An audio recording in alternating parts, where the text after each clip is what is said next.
Bonjour, bienvenue chez le docteur Alexandre Motta. Aujourd'hui, je vais répondre à quelques questions, des choses que beaucoup de gens me demandent, c'est peut-être aussi ta question. Aujourd'hui, nous allons d'abord répondre à la question de Pedro. Pedro dit ceci: ça fait longtemps que j'ai une bursite. J'ai déjà fait 3, 4 ou 34 traitements avec des anti-inflammatoires. Mais rien ne fonctionne. Je sens que les nerfs de mon bras se rétractent. Ça rend les mouvements difficiles et j'ai très mal. Je ne sais plus quoi faire. Jessie a aussi demandé: bonsoir docteur, j'ai très mal à l'épaule. J'ai une tendinite et une bursite. Mon bras est en train de s'atrophier. Je fais de la physiothérapie, mais je ne vois aucun résultat. J'ai tellement mal que j'en arrive à pleurer. Oui, la bursite provoque généralement cela, surtout quand on ne comprend pas ce que c'est et qu'on n'arrive pas à gérer la situation de la meilleure façon. Alors allons-y. Première chose, qu'est-ce que la bursite? Dans notre corps, il y a de petites poches remplies de liquide qui aident au glissement. Chaque fois qu'il y a une structure, un tendon, un os qui glisse près d'un autre, il peut y avoir une bursite qui agit comme un petit amortisseur. Le même liquide, la même graisse entre guillemets, que l'on trouve à l'intérieur des articulations et qui aide au mouvement, se trouve aussi à l'intérieur de ces petites poches. Et dans l'épaule, il y a certaines de ces poches qui peuvent s'enflammer. La plus, imagine ce qui suit. Allez, on y va. J'ai ici l'acromion qui est ce qui fait partie de l'omoplate. Et nous avons, je vais le faire ici d'une autre couleur, l'humérus qui est l'os du bras. D'accord? Dans cet espace ici, entre la tête de l'humérus et l'acromion, le crochet de l'acromion, il y a quelques structures. Le tendon du supraépineux. Et il y a aussi la bourse, qui est cette petite poche remplie de liquide, d'accord? Il y en a une autre un peu plus en avant, et l'une ou l'autre peut s'enflammer. Imaginez qu'à chaque fois que vous faites le mouvement, vous appuyez un peu et vous causez du frottement. Vous frottez cette bourse. Quand il y a un déséquilibre dans l'épaule, cette bourse, ou même le tendon lui-même, comme Jessie l'a dit, crée une inflammation, une réaction, d'accord? C'est comme si vous blessiez cette bourse, qui se transforme, qui devient une bursite. Ou alors, vous blessez, vous enflammez le tendon, ce qui est la tendinite du supraépineux. Alors, comprenons mieux ici, avec ces images, ce qu'est la bursite, d'accord? Ici, vous voyez qu'il y a le cou, il y a le thorax, et ici, c'est la région de l'épaule, du bras. Nous avons l'os du bras, l'humérus, celui-ci qui est en vert maintenant. Nous avons cette petite partie, ce petit os dont je vous ai parlé. Regardez. Laissez-moi l'amener ici. Voilà, regardez. Ici, l'os du bras est en vert. Toute cette partie ici est l'os du bras, c'est l'humérus. Et ici, on a l'acromion, ce petit os qui est maintenant en vert. D'accord? Cet espace entre la tête de l'humérus et l'acromion contient ces deux petites poches ici, regarde. Celle-ci est la bourse sous-acromiale qui se trouve sous l'acromion et l'autre est la bourse sous-deltoïdienne. En fait, on considère comme bursite l'inflammation de l'une ou l'autre, d'accord? Si on regarde ici de côté, ici, on a la bourse du deltoïde et une autre bourse. Ce sont deux bourses qui sont responsables de la bursite à l'épaule. Et ici en dessous, il y a le muscle. Laisse-moi te montrer un peu ici. Je vais enlever un peu cette bourse ici. Et tu vois ici qu'il y a le tendon du muscle supraépineux. Donc ici, quand il y a une inflammation de la bourse, il est généralement difficile d'identifier si c'est seulement la bourse ou s'il y a aussi une tendinite du supraépineux. D'accord? Alors parlons ici uniquement de la bourse. D'accord, mais docteur Alexandre Motta, comment puis-je savoir si j'ai une bursite? Comment le médecin va-t-il le savoir? Comment puis-je soupçonner cela? Si vous avez une douleur à l'épaule qui s'aggrave surtout lorsque vous levez le bras au-dessus de la tête, c'est-à-dire lorsque vous dépassez ces 90 degrés ou cette petite douleur qui, selon la position, s'aggrave. Parfois, vous vous réveillez avec une douleur, il se peut que vous ayez une bursite. Vous allez chez le médecin, l'ostéopathe, le kinésithérapeute, et il va faire quelques tests pour savoir s'il s'agit d'une bursite. Il se peut qu'il demande quelques examens pour différencier, parce que dans le cas de Jessie, par exemple, elle a une bursite et une tendinite. Parfois, il est difficile, juste en regardant et en faisant quelques tests, de savoir si le problème vient de la bourse ou du tendon, d'accord? En fait, il n'y a aucun problème si l'inflammation est dans la bourse ou si l'inflammation est dans le tendon. Le médecin peut aussi demander quelques examens. Mais généralement, il peut demander une échographie qui va permettre de voir l'état des tendons, l'état des bourses. Et le meilleur examen, n'est-ce pas, c'est l'IRM. Imagerie par résonance magnétique. Qu'est-ce que vous allez voir, n'est-ce pas? Quelle est l'image qui va indiquer que vous avez une bursite? Normalement, la bursite apparaît sous cette forme ici. Toutes les structures sont noires et il y a du blanc, comme s'il y avait du liquide dans cette région ici, exactement entre l'os de l'humérus, entre l'os du bras et l'acromion, d'accord? Cela signifie que la bourse est enflammée, qu'il y a beaucoup de liquide à l'intérieur. Et Alexandre, qu'est-ce qui cause la bursite? Viens ici avec moi, la bursite, normalement, elle a 3 grandes causes, d'accord? Je vais te parler de chacune d'elles et te dire comment on peut utiliser le bon mouvement pour améliorer ça. La première cause, et la plus courante, c'est le déséquilibre. Déséquilibre mécanique, déséquilibre de mouvement, déséquilibre des tensions. Alexandre, tu parles beaucoup de ces déséquilibres. Qu'est-ce que c'est? Comment ça fonctionne? Imagine que plusieurs muscles arrivent jusqu'à ton épaule, plusieurs lignes y convergent, d'accord? Quand il y a un déséquilibre, c'est comme si certains muscles devenaient plus tendus, tiraient plus d'un côté et d'autres étaient comme plus faibles, ils tirent moins. On peut imaginer ça comme la roue d'une voiture, la roue d'une moto. Quand la roue, le pneu est mal aligné, qu'est-ce qui se passe? Avec le mouvement qu'il doit faire, il commence à s'user plus d'un côté ou de l'autre, n'est-ce pas? Et avec l'épaule, c'est la même chose. Chaque fois qu'il y a ce désalignement, ce déséquilibre, certains muscles tirent plus qu'ils ne devraient et d'autres tirent moins qu'ils ne devraient. Ce qui se passe, c'est qu'à un certain point de l'articulation, il va y avoir une usure, plus de frottement, plus de friction, et cela va s'enflammer, n'est-ce pas? Et quand on parle de l'épaule, de la bursite par exemple, ce déséquilibre, le muscle qui tire plus ou tire moins, il peut venir de la colonne cervicale, du cou, il peut venir de la colonne thoracique, il peut venir des côtes, il peut venir de la colonne lombaire et du bassin. Il y a un muscle qui vient de là, le grand dorsal, il va jusqu'au bras, à l'épaule, d'accord? Mais ça peut aussi être plus proche, ça peut être un déséquilibre de l'omoplate, de la clavicule ou même de l'épaule elle-même.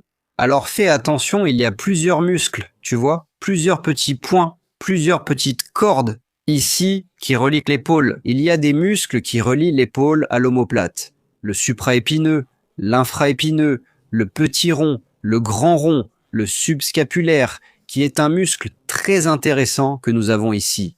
J'ai déjà fait plusieurs vidéos où je parle du muscle subscapulaire.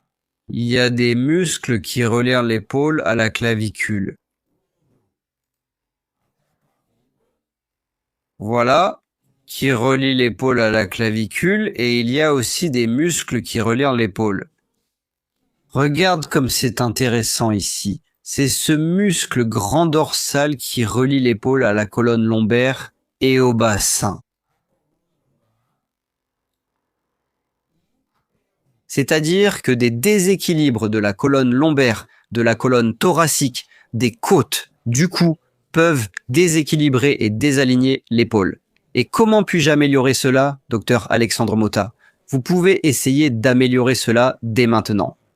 Je vais te montrer quelques exercices qui serviront même de test, d'accord? Le premier exercice, nous allons améliorer le mouvement des omoplates et de la clavicule. Donc si la cause, l'origine de ce déséquilibre qui a provoqué la bursite chez toi se trouve dans la clavicule ou dans l'omoplate, cet exercice va t'aider, il va soulager ta douleur. D'accord? C'est un exercice simple. Tu vas faire comme ça. Regarde. Ouvre le bras ici jusqu'à 90 degrés, pose le bout des doigts sur l'épaule. Tu vas faire ça jusqu'à ce que ça ne fasse pas mal, d'accord? Docteur Alexandre Mota, si je monte jusqu'à 90 degrés AI, ça fait mal. Descends, va un peu plus bas. Le maximum que tu peux sans douleur. Mets la main ici et à partir de maintenant, tu vas bouger en faisant des cercles avec les coudes. Regarde, des cercles vers l'arrière, le plus large, le cercle le plus large possible que tu peux faire tant que ça ne cause pas de douleur. 10 fois vers l'arrière, puis 10 fois vers l'avant. Si tu fais ça en même temps que moi, tu remarques à quel point ton omoplate bouge derrière. On dirait Daniel San. Mets la cire, enlève la cire. C'est exactement ce mouvement que font les omoplates derrière. Et en même temps, la clavicule ici devant, elle va vers l'avant, vers l'arrière, elle tourne vers l'avant, tourne vers l'arrière, elle monte et elle descend. Donc, cet exercice simple, un peu bête, il améliore le mouvement de l'omoplate, de la clavicule. Et si la clavicule ou l'omoplate sont la cause, sont les responsables, les causes de ce déséquilibre. Sur ton épaule, tu vas faire 10 fois vers l'avant, 10 fois vers l'arrière. Mon Dieu, ça va mieux, c'est magique. Cet exercice va améliorer le mouvement de la colonne cervicale, de la colonne thoracique, des côtes et aussi des lombaires. D'accord? Donc, exercice simple, vous aurez besoin d'une chaise dont le dossier doit arriver à peu près à la hauteur des omoplates. D'accord? Vous allez vous asseoir avec le bassin bien calé, les fesses contre le dossier de la chaise et la colonne vertébrale appuyée, collée contre le dossier. D'accord? Gardez le bas du dos en contact avec le dossier. Ne vous en éloignez pas. Vous êtes bien installé sur la chaise. À partir d'ici, entrelacez les doigts, croisez-les, amenez-les derrière la nuque et rapprochez un peu. Essayez d'amener les coudes vers l'avant. C'est important parce que si vous ne faites pas ce mouvement, ou si vous placez la main n'importe comment, ou avec le coude ouvert, ce qui se passe, c'est qu'au moment où vous allez vous pencher en arrière, vous allez faire le mouvement plus avec le cou et moins avec le thorax, avec le tronc. D'accord? Et en plus, quand vous entrelacez les doigts comme ça, cette main aide même à exercer une légère traction sur votre cou, comme si vous faisiez un étirement. Donc voilà, vous avez entrelacé, vous avez posé sur le cou. Ramenez les coudes vers l'avant et vous allez incliner vers l'arrière jusqu'à ce que ce soit confortable. Inclinez-vous, expirez et revenez. Vous allez faire ça 10 fois, hein? Inclinez-vous et revenez. Inclinez-vous et revenez. 4e fois. Relâchez, expirez et revenez. Inclinez-vous. Inclinez-vous. Inclinez-vous. Le fait d'expirer est important parce que cela aide un peu à améliorer le mouvement des côtes. Quand vous améliorez cela, vous étirez le diaphragme. Vous étirez donc le diaphragme avec tous les muscles devant la colonne vertébrale. Et vous relâchez l'air. C'est comme si vous faisiez un étirement supplémentaire. Après avoir fait les 10 mouvements, refaites le test. Bougez à nouveau le bras et voyez si ça s'est amélioré. Et il se peut que maintenant vous disiez « Docteur Alexandre Mota, j'ai fait, et ça n'a pas beaucoup amélioré ». Alors, il se peut qu'il y ait une autre cause, un autre type spécifique de déséquilibre, qui est la deuxième cause ici de la bursite, qui est le syndrome de l'impact à l'épaule. Je pense que vous avez déjà entendu ce nom ici. Si vous êtes un habitué de notre chaîne, ici sur nos réseaux sociaux, je pense que vous en avez déjà entendu parler. Mais allons-y. Chaque fois que je lève le bras, cet os de l'humérus ici, il tourne et il glisse vers le bas. Réfléchissez avec moi. J'ai ici, regardez, l'os de mon bras, ici c'est mon bras droit, regardez, l'os du bras, il va s'articuler ici avec l'omoplate et ici au-dessus il y a l'acromion. Donc pour que je puisse lever le bras, il doit rouler et glisser vers le bas. Tu comprends? S'il n'a pas ce mouvement de glissement vers le bas, il monte simplement et cogne, il y a un impact, il comprime, il réduit cet espace par lequel passe le tendon. Et il y a aussi la bourse. Donc, le syndrome de conflit, c'est exactement ça. Vous avez une diminution du mouvement dans l'épaule elle-même. Et chaque fois que vous bougez, vous provoquez cet impact. C'est aussi simple que ça. Pour améliorer cela, pour tester si vous avez le syndrome d'impact ou si c'est la cause de votre bursite, vous allez faire comme ceci. Alors, pour tester, pour améliorer ce problème de syndrome d'impact dans votre épaule, vous allez avoir besoin d'une chaise. Vous allez tenir ici, sur l'assise de la chaise, de préférence. N'utilisez pas ces chaises qui ont un accoudoir. Sinon, vous risquez de vous blesser le bras ici, ou en tenant par l'extérieur, ici, d'accord? Une chaise sans accoudoir, sans support pour les bras. Tenez ici sur l'assise de la chaise, avec la colonne bien positionnée, confortablement. Tu vas te détendre l'épaule, détendre le bras. La seule force que tu vas mettre, c'est dans la main, pour ne pas laisser la main glisser, d'accord? Tiens bien, incline-toi de l'autre côté et reviens. Tu vas faire ce mouvement 30 fois jusqu'à ce que ça ne fasse pas mal. Alexandre, regarde ici, aïe, ça fait mal, tu vas trop loin. Va seulement jusqu'à ce que ce soit confortable, puis reviens. 30 fois. L'important ici, c'est le mouvement. C'est le rythme que tu donnes, d'accord? Si tu gardes ton épaule détendue, quand tu t'inclines de l'autre côté, tu glisses. Tu te souviens du petit mouvement dont j'ai parlé, hein? Tu fais glisser l'humérus vers le bas, tu mets de la graisse, entre guillemets, dans l'articulation de l'épaule, et tu crées de l'espace entre l'acromion et l'os du bras, d'accord? Donc l'important, c'est le rythme. 1, 2, 3... et la détente. Et ce n'est pas la force que tu mets. Tu n'as pas besoin de forcer, d'essayer d'aller plus loin. 30 fois. Quand tu as fini les 30 répétitions, bouge.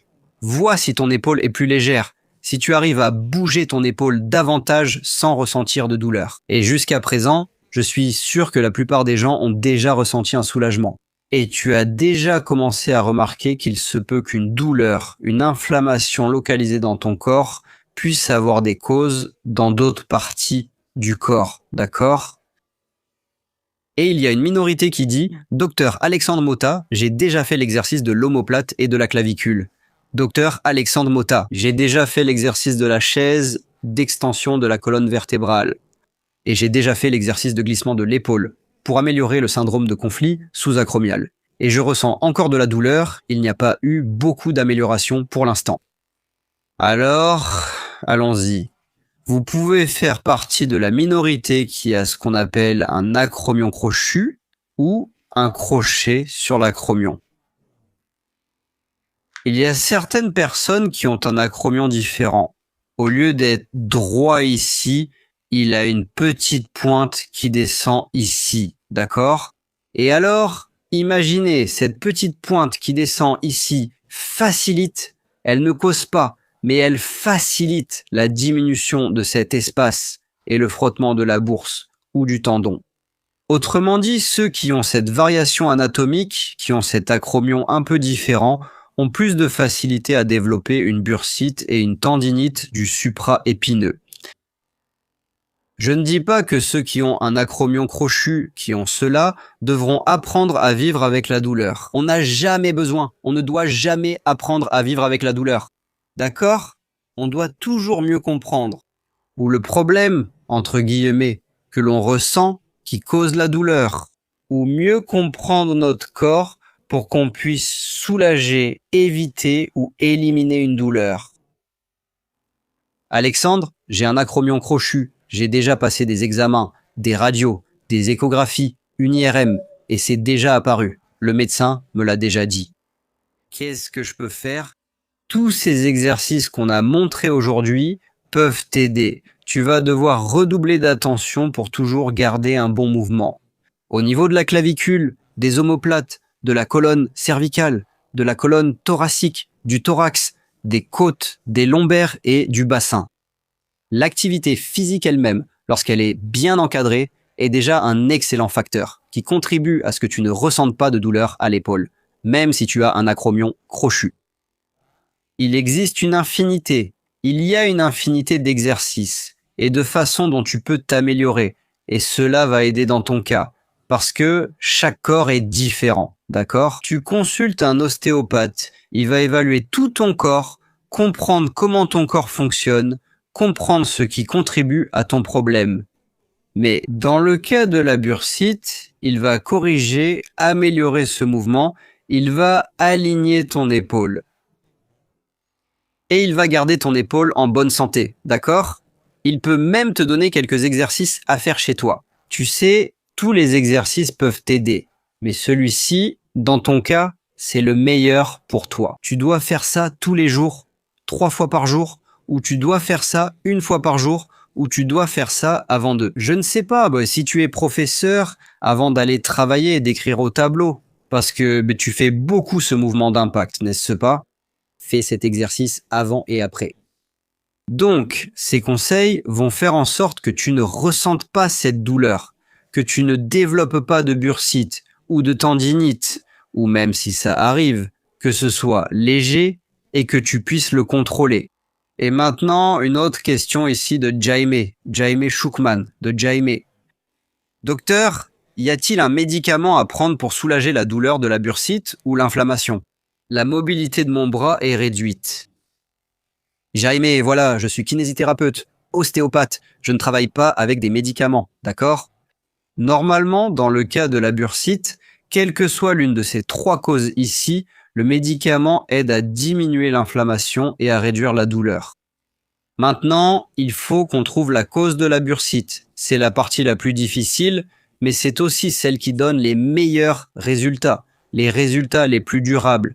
Et il faut traiter cette cause, d'accord? Mais le médicament aide à diminuer l'inflammation, d'accord?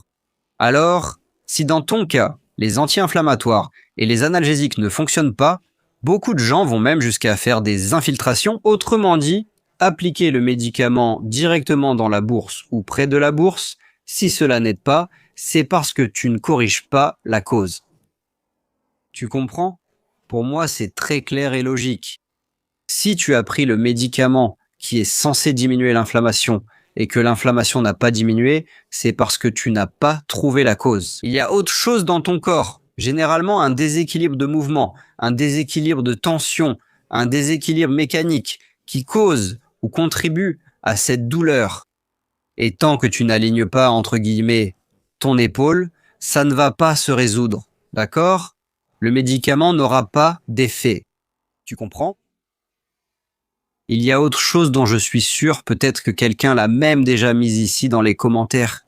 Alexandre, dois-je utiliser une compresse tiède ou de la glace pour l'épaule? Allons-y. Classiquement, ce que les médecins, les orthopédistes, les kinésithérapeutes conventionnels disent, c'est mettez de la glace. Parce que si la bursite ou la tendinite est une inflammation, en mettant de la glace, j'aide à diminuer l'inflammation. C'est logique. Ce que je conseille à mes patients et ce que je vous conseille de faire, teste la glace et teste la chaleur. Parce que réfléchis avec moi ici, la glace aide à diminuer l'inflammation, comme un anti-inflammatoire, d'accord? Si dans ton cas, simplement diminuer l'inflammation ne suffit pas, la glace non plus ne va pas aider. En plus, la glace, elle aide à contracter la musculature. S'il y a un quelconque déséquilibre, un quelconque mauvais alignement dans ton épaule, si tu as un problème de syndrome de conflit, la glace va resserrer, va accentuer ce déséquilibre. Donc, c'est cette personne, le médecin ou le kinésithérapeute m'a demandé de mettre de la glace. Mais quand je mets la glace et qu'après je l'enlève, que je vais faire mes affaires, ça fait très mal. Donc ici, la glace ne te convient pas. En revanche, la compresse chaude, quand tu l'appliques, détend les muscles, augmente la circulation sanguine. C'est-à-dire que le corps arrive à mieux combattre cette inflammation et l'articulation elle-même glisse plus facilement. Donc, la chaleur, la compresse chaude, elle aide à diminuer les déséquilibres et le syndrome d'impact. D'accord? Alors toi, si c'est ton cas, tu vas utiliser la glace, ça va empirer. Soit pendant que tu utilises la glace, soit après. et ça va s'améliorer avec la chaleur. Ou alors dans ces cas, peut-être d'acromion crochu, où il y a déjà une inflammation très intense. Dans ces cas où l'inflammation est le principal problème, le facteur le plus important, la glace sera meilleure. Alors, essaye la glace. Si ça ne va pas, essaie la chaleur. Si ça s'améliore, on dirait que l'épaule est plus détendue, ou alors, le contraire, tu mets la chaleur, la douleur arrive. Maria, on dirait que tout mon bras est en train de pulser. C'est inconfortable. Mets de la glace. Quel soulagement. Donc, chaque personne est différente, cela dépend de la cause. D'accord? Alors, laisse ici dans les commentaires une question que tu as sur la bursite, sur l'épaule ou sur n'importe quelle partie de ton corps. Une pathologie, une maladie dont tu veux que je parle ici et qui sait, peut-être que le prochain Alexandre répond sera consacré à ta question. Je vais m'arrêter ici, je t'embrasse fort et à la prochaine.